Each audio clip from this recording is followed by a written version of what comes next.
Hello. Why does the standard scale, the major scale, the most common of all of the scales, why does it have 7 notes? There are 12 notes in the chromatic scale. Well, the chromatic scale provides our complete landscape. All of the tones that we've decided are sufficiently harmonically discrete and fit within a set of mathematical constraints that we've already given ourselves, stacking perfect fifths, having the fifth, the fourth and the major third as fundamental components, and then building everything else from there. All of the stuff that we've discussed in previous videos in this series, they give us 12 notes, and that's fantastic. That's our complete palette. But if you're an artist and you add all of the colours together, you're just going to end up with brown all the time. Every time you add all of the colours together, you're just going to end up with the same result. If you add all of the colours of light together, you always get the same result, white. So doing everything all of the time isn't a great thing, and humans have decided that we need a more workable system. What's the most musically pleasant system to our ears? Now, over the last couple of thousand years, we've come to the general consensus that the most harmonically pleasing structure that we can make music with is the diatonic scale. So firstly, let's define it. A diatonic scale is a heptatonic scale, which is just a fancy word for 7 notes, that is maximally separated. And what that means is that you have 5 whole tones, in other words 2 combinations of semitones together, together with 2 half steps or single semitones in the series, and those 2 semitones are as far apart from each other as they can possibly be.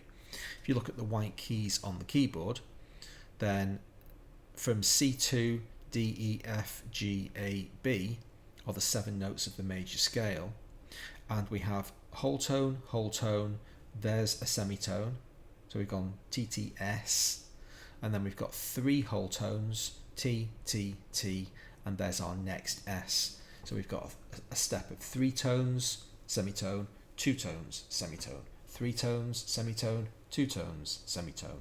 So they're maximally separated. And when we play them, we get the classic C major scale.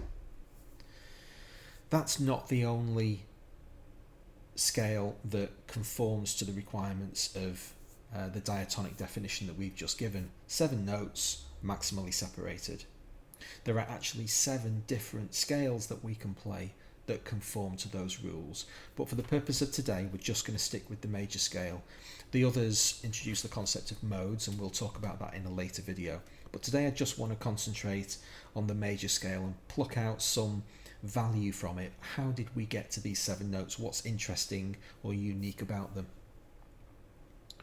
Well, the first thing is that they actually conform to the circle of fifths.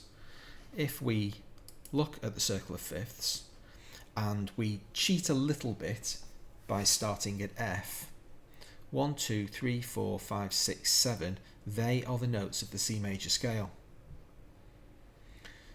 So by stacking fifths, admittedly beginning from F, but by chaining those fifths together, we can form all of the notes of the C major scale. And in fact, every major scale conforms to the circle of fifths. You can find it somewhere in there. But the C major scale is the easiest to find. It's one of the reasons why C is at the top of the circle of fifths, why C is mapped to the white keys on the piano. That's purely a convention. There's no technical reason for it. But if you're going to define the naming system that the chromatic scale follows, then it makes sense that your simplest scale from the perspective of a keyboard has all white keys. And that's why when we look at the circle of fifths, the C major scale is the only scale that has no sharp or flat notes. So that's one of the harmonically persuasive arguments to make us use these notes. Anything that conforms to the circle of fifths, if you can find any structure that maps to the circle of fifths, it's generally going to be a good idea to use it because it's so harmonically pleasant to our ears. So just to look at that from a slightly different perspective, if we switch key and we play in F major instead, so we're still playing a major scale, all of the intervals are going to be the same, where does F major live on the circle of fifths? Does it have its perfect fifths chained together? Well, the key of F major has one flat note, the B flat, and B flat, F, C, G, D, A, E are the 7 notes of the F major scale. So the answer is yes. Every major scale can be found in the circle of fifths, and all of its 7 notes stick together. The other compelling argument for using 7 notes is that they sound better. If we want to make music with the chromatic scale,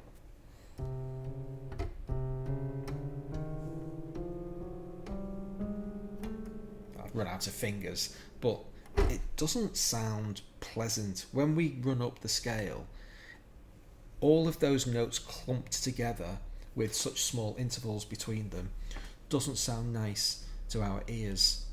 But the diatonic scale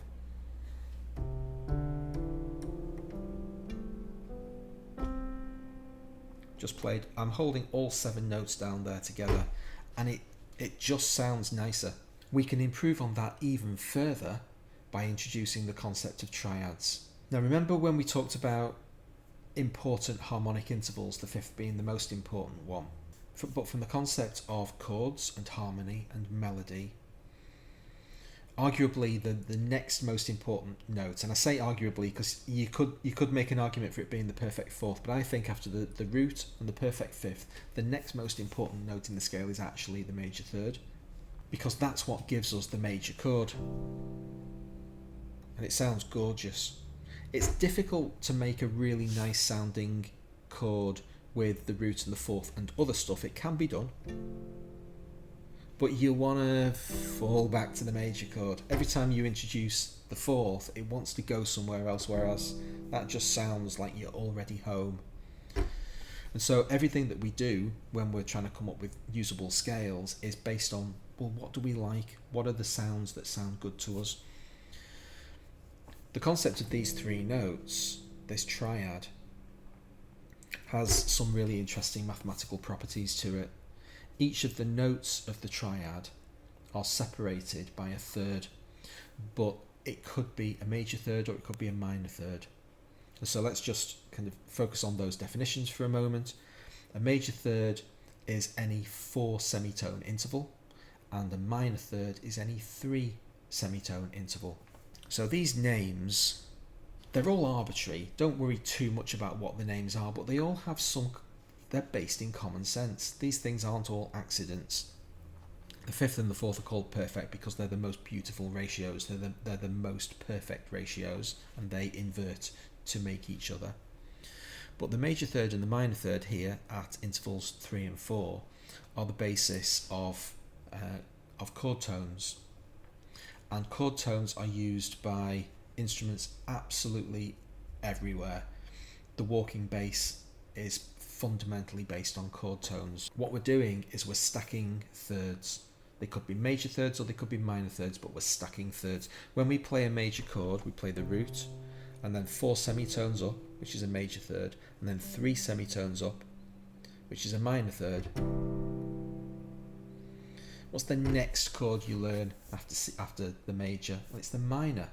How do we get to a minor? We start with the root, we go up a minor third, and then we go up 4 semitones from there, and that's a major third. And there's your minor chord. Major is a major third plus minor third. A minor chord is a minor third plus a major third. Now thirds stack on top of each other really beautifully, and when you do it within the diatonic scale, it works magnificently. I'll just move my mouse out of the way.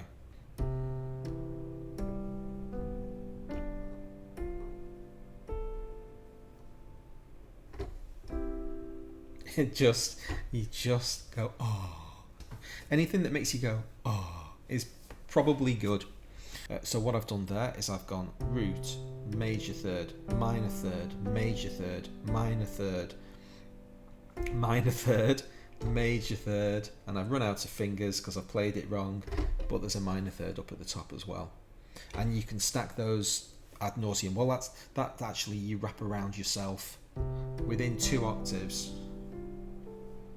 you get back to your original C, and then from there you can go up another E and just carry on forever. And so that's why over the past 2,000 years or so, as humanity's been trying to figure out what scale of notes it prefers, the majority basically rules. We work out what sounds most pleasant to most people, and we say, okay, that's now our default.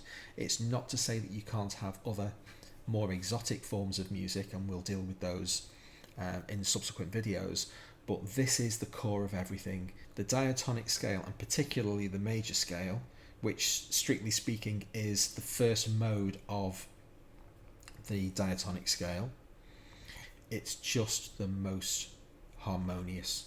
And now that we've got triads, we can make major chords, we can make minor chords, we can make all flavours of sevenths and ninths and 11ths and 13ths. We've just got a massive palette of awesome chords to work with, and in subsequent videos we'll dive into each one of those concepts in more detail and start figuring out how we have the magnificently complex palette of tones that are available to us in modern music. Hope you found that interesting, and if you did, please consider subscribing and hit notifications, and then when the next episode in this series comes out, you'll be sure not to miss it. Thanks very much for watching. See you then.